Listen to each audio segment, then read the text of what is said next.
Good morning my all respected chef, दिल से foodie, Ahmednagar के फूडी। आप सभी को आपकी फ्रेंड एसके स्टाइल का प्यार भरा नमस्कार। और आज मंडे है और गणेश जी सभी के घर विराजित हुए हैं। तो चलिए आज गणेश जी का नाम लेके नए हफ्ते की शुरुआत करते हैं। श्री गणेश करते हैं और कहानी का भी करते हैं श्री गणेश।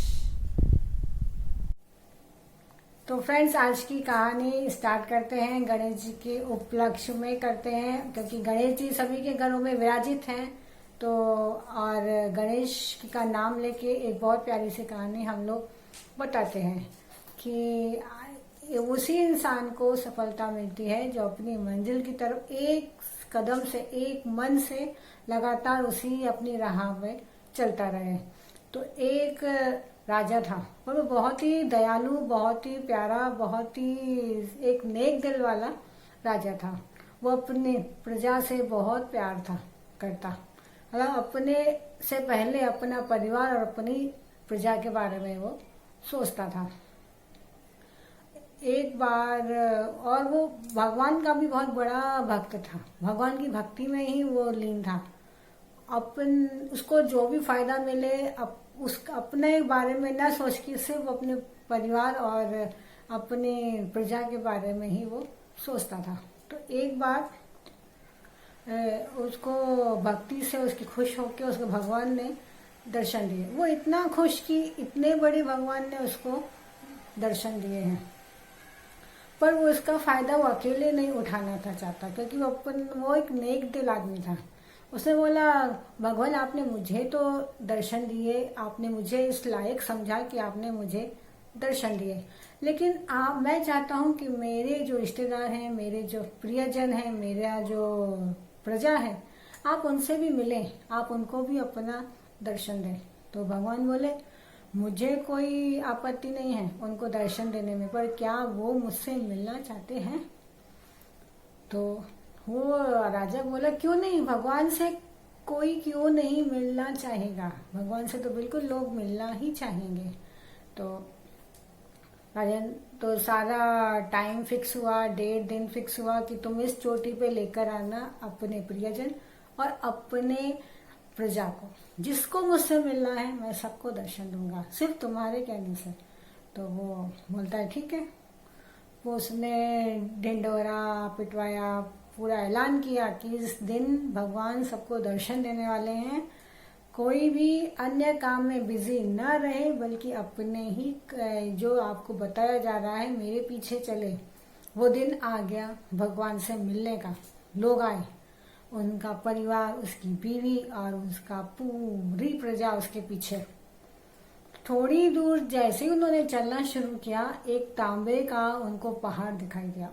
जो प्रजा उनकी पीछे पीछे थी जा रही, उसमें से थोड़ी प्रजा के मन में लालच आया कि हम ये तांबे के पहाड़ से कुछ तांबे के सिक्के बटोर ले तो हमारी जिंदगी सफल होगी।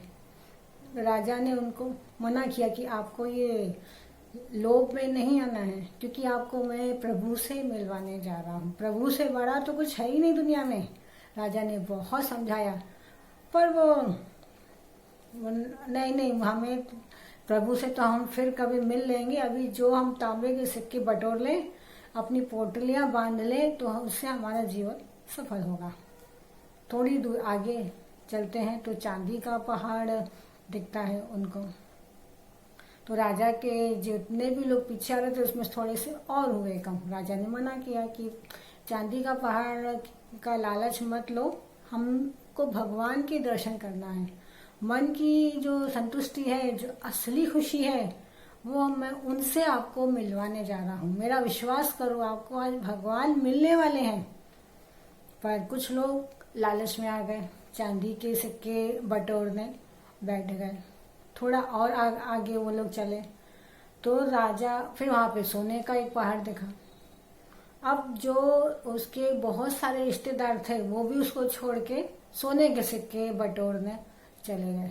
राजा बहुत दुखी हुआ कि मेरी प्रजा, मेरे रिश्तेदार ऐसे हैं, उनको ईश्वर से मिलना ही नहीं है, उनको तो सोने चांदी और तांबे के पीछे ये लोग भाग रहे। उसकी जरूरत ही क्या है, उसकी तो कोई जरूरत है ही नहीं।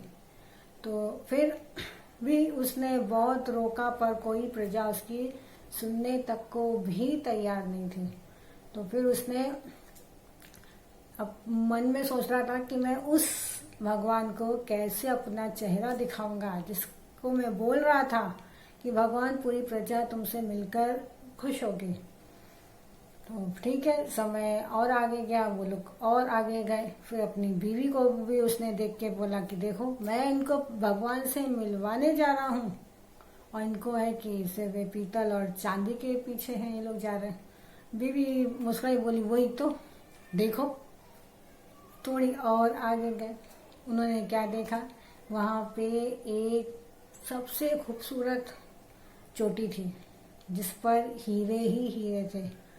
वो हीरे देख के उसकी बीवी भी उसको छोड़ के चली गई। उसने अपनी बीवी को भी रोका, तो बोलती है ठीक है, भगवान से तो फिर कभी मिल ही लेंगे। वो मन ही मन शर्मिंदा होता है कि मैं किस मुंह से उस ऊपर वाले से अपनी आंखें मिलाऊंगा। मैंने तो बोला था कि सब आपसे मिलकर खुश होंगे। वो अकेला ही उस चोटी पर पहुंचता है जहां प्रभु उसका इंतजार थे कर रहे हैं। प्रभु ने देखा, बोला लगा, कहाँ है तुम्हारे रिश्तेदार, कहाँ है तुम्हारे प्रियवर। तो बोले, प्रभु मुझे माफ कीजिए, मुझे नहीं पता था ये लोग मेरे साथ ऐसा करेंगे। मैं तो इनको प्रभु से आपसे मिलवाने ही जा रहा था, पर उनका तो मन मोह वहीं पे था अटका। तो ये अगर आज आपके भी घर में गणेश आए हैं तो आपको क्या मांगना है उनसे आपको ये हीरे मोती चांदी नहीं मांगना है, आपको उनसे उनको ही मांगना है। वो अगर रहे तो किसी और चीज की जरूरत ही नहीं होगी आपको। वो चीजें आपकी खत्म, वो जो इच्छा रहती है, जो लालच रहती है, जिसके पीछे हम लोग भागते जा रहे पता नहीं कितना और भागेंगे हम लोग। तो गणेश जी आए हैं, उनसे सिर्फ उनको ही मांग लीजिए, उनका परिवार ही मांग लीजिए। अगर आपने उनका परिवार ही मांग लिया तो सारी इच्छाएं तो ऑटोमेटिकली आपकी खत्म हो ही जाएंगी। और इस कहानी से जो हमारी मेन शिक्षा है कि यही होता है आज हम कोई आगे बढ़ना चाहते हैं, हम कोई कोशिश करते हैं, मन में कोई टारगेट करते हैं कि हमको ये चीज़ अचीव करनी है। फिर क्या होता है, हम डिग्री के लिए तैयारी करते हैं, क्वालिफाइड भी होते हैं, पर हमें क्या होता है, बीच में लालच मिलती है, अरे ये 20,000 25,000 की नौकरी है, कर लो। तो हम लोग क्या करते हैं, उस टारगेट को भूल जाते हैं। भूलना नहीं है, वो टारगेट ही आपको नहीं भूलना है। आप उस छोटे छोटे प्रलोभन को छोड़िए, अपना जो कदम आपने जो सोचा है आप उसकी तरफ बढ़ाइए। एक ना एक दिन वो टारगेट आपको आपकी कामयाबी का मिल ही जाएगा और आप एक सफल इंसान भी होंगे। और हमेशा अगर ईश्वर से मांगना है तो ईश्वर को ही मांगिए, बाकी कुछ नहीं। क्योंकि जिसके पास ईश्वर आ गया उसको किसी और चीज की जरूरत ही नहीं है करता। और अपना टारगेट, चाहे आपका जीवन का टारगेट कुछ भी हो, उसको अचीव करने के लिए जो बीच में आपको लालच दे जाए उसकी तरफ काम करते रहिए, लेकिन उसमें बिल्कुल घुसते मत जाइए। एक न एक दिन वो आपकी मंजिल आपको जरूर मिलेगी। तो हमेशा पॉजिटिव रहिए, मुस्कुराते रहिए और गणेश जी के साथ अच्छे से अपने गणेश जी के दिन सेलिब्रेट करें और कर दिखाइए ऐसा कि करना चाहे कोई आपके जैसा।